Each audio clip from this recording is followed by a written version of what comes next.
Hi, my name is Penny, and I work at an accounting office. I'm 35 years old, and my boss asked me to be his mistress. I've always been a person of routine.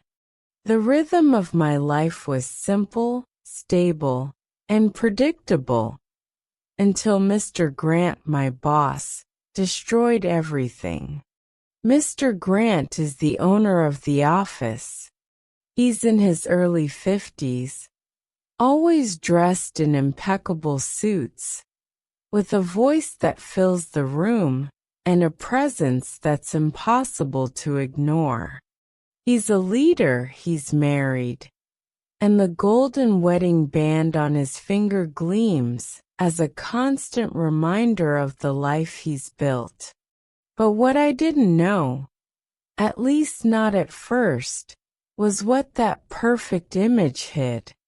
I'd already heard rumors in the office about his infidelity, and it all started with small gestures, compliments on my outfits, lingering looks that made me uncomfortable.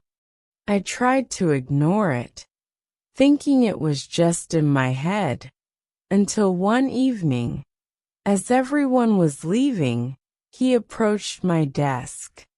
"Penny," he said in a smooth voice, "could you come to my office? I'd like to discuss something before you go." My stomach churned. Something in his tone made me uneasy, but I nodded and followed him.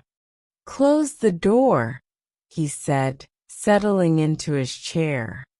I hesitated but obeyed, nervously sitting in the chair across from him. "You're an exceptional employee," he began, his voice low. "Smart, reliable, beautiful. I've been watching you, Penny," he continued. "You're not like the others. You're graceful, composed, irresistible. I'll be direct," he said, leaning forward. "I think you're gorgeous. I want you in my arms."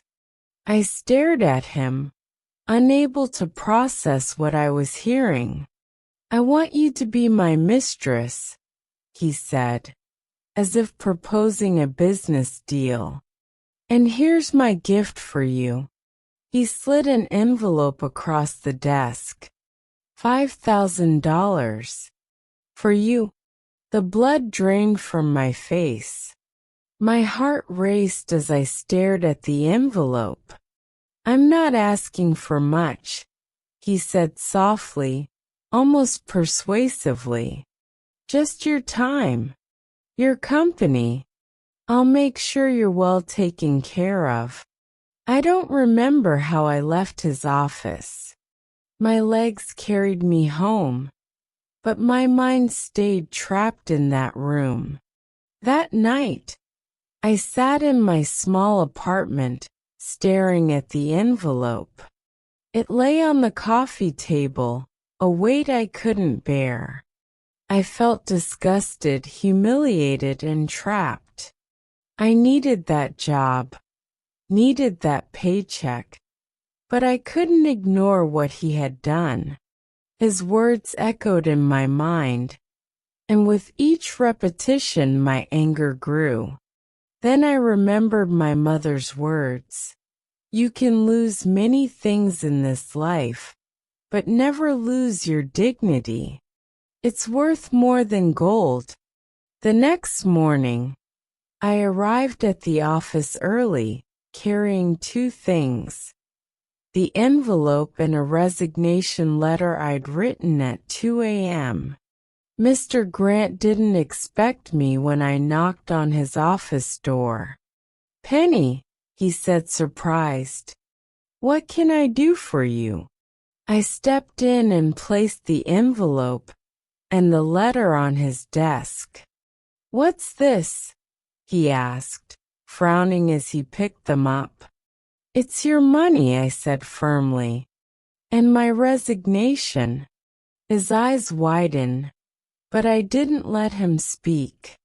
"You think you can buy people, Mr. Grant, "But you can't buy me."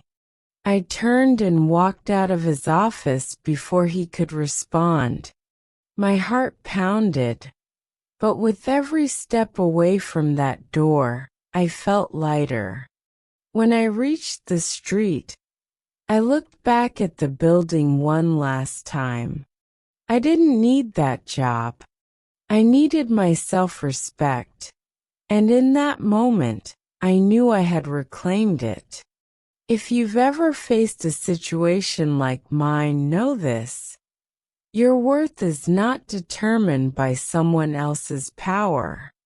Stand your ground and inspire others with your strength.